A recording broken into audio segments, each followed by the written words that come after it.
The first one is to be proactive, not reactive.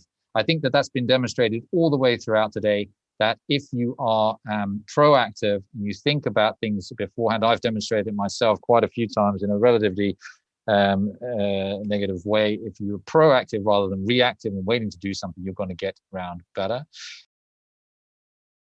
So much reference, so much to look back on. Every time you have a loop, every time you have a situation where you're not sure, go back and check it.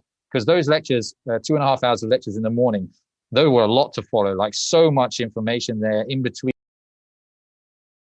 I want to echo the thank yous. I really want to thank the local people who help this, who support me. Caroline, the study nurse, supports me enormously. I can't thank her enough for all she's put into this.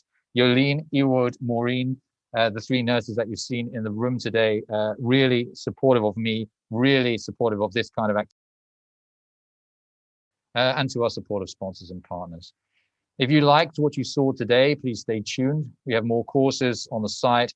We're going to start to do afternoon webinars where we talk about cases and we just drop into one of the therapeutic programs or an interesting case, talk about it. And I think that will be an interesting format to go forward while coronavirus is still a problem and beyond.